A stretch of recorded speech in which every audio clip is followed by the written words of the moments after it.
Before Skeng wild out, before Craft and Roger while mashing up any stage show, Lee Sparta already wrote that script.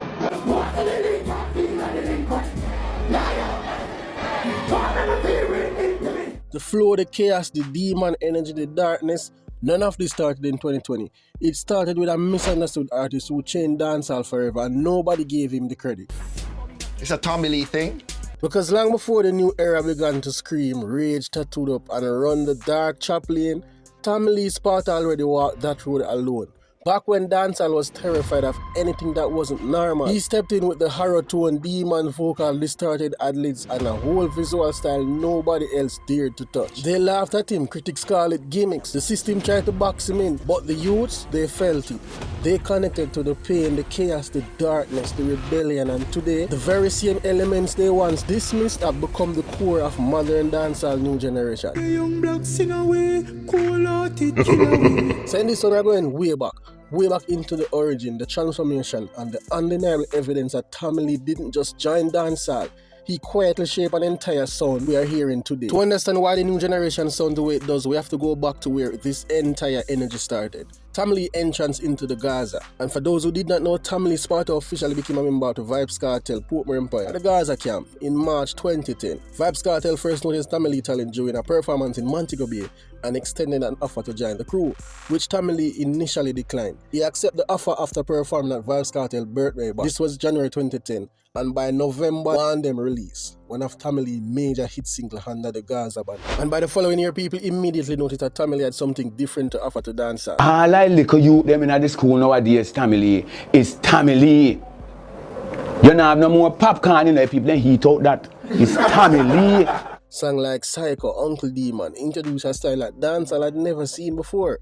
A style that made people stop and say, wait, who this a brother here? And here's the interesting part. Even when people didn't understand him, they couldn't stop listening. That's the first sign of influence. When you confuse people, shot them, but still can't turn away, you are doing something deeper. And in a minute, you are going to see why that confusion was actually Lee's superpower. But first, we need to break down the formula behind his sound. I call it the sonic DNA, the secret formula. Let's break down Lee's sound in the simplest way possible. Picture this. You know when you watch a scary movie and the sound makes your skin crawl, Lee took that same feeling and put it in his music. Now, the formula is simple. First, you have the voice trick. He bends his voice like a cartoon villain, something deep, sometimes whispering, sometimes even shouting. This makes your brain pay attention because it sounds unpredictable. Then you have the horror effect. He adds echoes, reverbs, and spooky sound. Your brain thinks something exciting or dangerous is coming, so you keep listening. Then you have the melodic chanting. He sings and talks at the same time. This makes the music feel like a spell,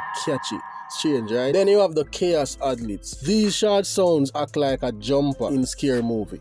Jumper would typically mean like somebody go down a dark alley. Let's say I watch a scary movie and somebody go down a dark alley and the mirror sound pop up. That's a random pop. Them are gonna act scary, naturally. It's the same principle. Then you have the trap dancehall hybrid style, where Lee really used, but most people, I think like now, people call it trap music, like the flow, certain cadence of the artists and use, except the whole, scamming part. Other than that, the style is the same. Well, Lee really introduced that hybrid style. Now, here's the psychology behind all of this and why it really makes sense. Humans are naturally curious about danger. As long as them feel safe, Lee music made people feel like they were entering a dark world, but without real danger. So the mind becomes hooked.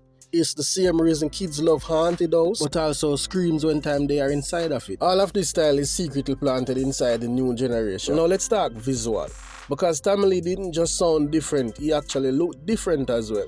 And this part is important. See, humans don't just copy sound, they copy images, especially young artists looking for identity. What did Lee really introduce? Face tattoo. When almost nobody in dancehall had them, he was wearing them. Dark videos with the fog, the shadow, the twisted character, and then the mask and costume that felt like the horror movie. In bringing in the gothic fonts and those graphic images. And the punk attitude fused with gangster energy. Lee did all that. If you ever wonder why the 2020s era looks so wild, gas mask, key mask, dark filter, horror vibe, just look back at 2011 Lee. He made dark and rebellion look cool. And once the youth think something look cool, naturally, they are going to adapt it. First, you have to remember, kids love character, and character creates identity. Most of these new artists, they were actually kids when Lee do this. And once I create an identity, it becomes a movement. And that movement today is Lee Blueprint. What Tommy Lee did was made a character the youths could copy. So now we're at the big question. Which artist copied the character? Who adapted the demon fragment, the vocal tricks, the chaos energy? Let's break down the generation that followed, because this is where the story gets crazy. Now here's the argument. Some people swear the new generation came up with this wild, chaotic, demon-coded style on their own. But when you actually line up the music side by side, flow by flow, tone by tone, you start seeing something uncomfortable. Almost everything that feels new today were already done by somebody before then. And Tommy Lee did most of this decade ago. Let's start with the clearest example, then we'll move into the more controversial ones. So the direct comparison, I kind of put them in a group A. This is like the clear demon students. You have the Skeng, the Craft, the Ace Gawd, the Rewired, and Skippa Don. Now, Tommy Lee chaos modern speed. This is what Skeng really took on, you know. Tommy Lee song like one, they uses that aggressive chanting, plus that frantic cadence. The same thing I would see in Gunman Shift, and him use the control energy pattern. Both use distorted shouts and violent tonal peak. And if you don't know music, this kind of sound like a little rambling to you. But what Skeng did was basically amplify the chaos Tommy Lee introduced, taking the dangerous elements and formula and speed it up a bit. And it's a direct link into the madman theatrics. This is why some people say Skeng are the new face of the dark dancehall, but that face come from Sparta skeleton. Then you have a man like Craft, who deals with the melodic demon vibe. What Craft did was just tap into the emotional darkness Tommy Lee used to pull in listeners close. We talk about sad, scary, but catchy. Craft didn't invent the crying demon tone, he modernized Tommy Lee style, and this is why I'm a rate Craft music, because he made us copy it like some man. For example, Ace Gawd. Ace Gawd is like a registered son of Tommy Lee right now.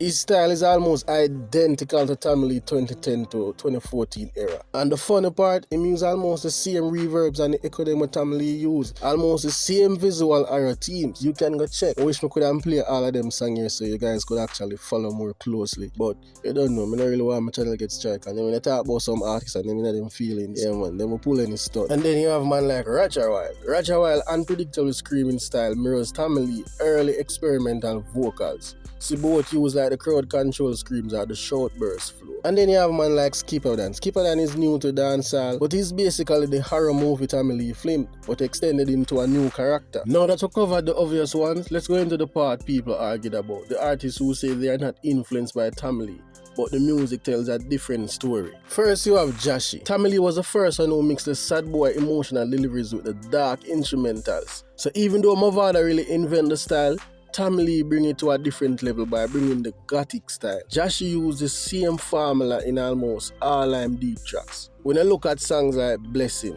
and Jahshii Born Fighter, the same pain and melody pattern, the same structure just modernized. One thing for understand say pain and dark beats create emotional confusion and the brain becomes addicted to the contrast. Then you have man like Massacre. When I look at a song like Top Strike and other song of course, Massacre uses the same pocket switch that Tommy Lee made popular. And he occasionally dip into the demon tone as well, especially doing some of his aggressive verses. Massacre of course isn't from the demon school, but he definitely borrowed some of the notebooks. Tommy Lee brought a new world into dancehall, demon, pain, madness, rebellion, horror story visual.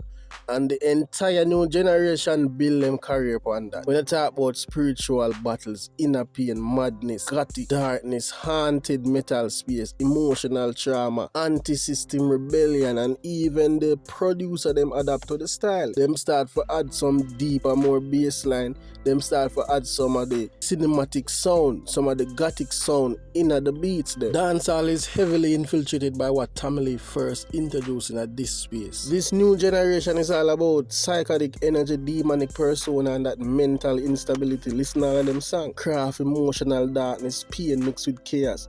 Ace Gawd, demon persona, fully embrace.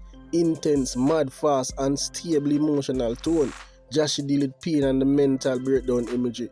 Chronicler, another good example. Chronicler deal with depression, dark inner space. All of them artists are literally living the world Tommy Lee built. The theme match too perfectly. What about when you look upon the flow, how the man structure him thing? Psycho, how him deal with jog syllables, warn them, sudden speed burst, Uncle Demon, broken but you know that start flow. Skeng use the same thing, gunman shift, identical. Another close example is TJ. When I look at certain pattern and that gothic chorus he always use, it's heavily inspired by Sparta, heavy light vocal character. Just look at the tone, the mirror key melodies, and the gritty shadow side energy in some of his older track.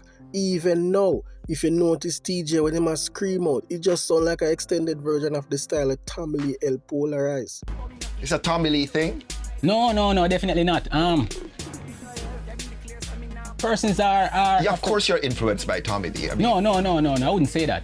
But even artists who later carve out their own lane showed early signs of that influence. Alkaline is a key example. In his early breakout years, the dark image, rebellious tone, and especially the controversial tattoo I stunned, which sparks public debate. It went so far that veteran producer and journalist Anthony Miller openly questioned it in an interview, suggesting the image was borrowed rather than organic. Whether Alkaline agree or not, the moment mattered, because it showed how powerful that darker aesthetics had already become in dancehall culture. The fact that a young artist could shape the industry using shock imagery, mystic and visual rebellion proved the Demon era blueprint was now a part of the conversation. And yes, Alkaline eventually evolved into something distinct. But the early sign reinforced the bigger truth. There are some other artist names who we could have included, like Pablo YG, I remember Casino. But the truth is, when people argue about Tommy Lee Sparta, they usually miss the real point. This isn't about whether you personally like his music. It's about what changed after he arrived. Before Tommy Lee darkness in dancehall exists, but it was limited. After Tommy Lee darkness became a lane, a usable, repeatable, successful lane. And that's the real legacy. He didn't dominate the chart the traditional way. He didn't need universal approval. Instead, he shifted the emotional range of the genre. He proved that pain could be theoretical, vulnerability could sound dangerous, and music that made people uncomfortable could still move the culture. That's why his influence shows up everywhere today, in Skeng aggression, in Skippa inner demon storytelling, Ace Gawd visual and sound,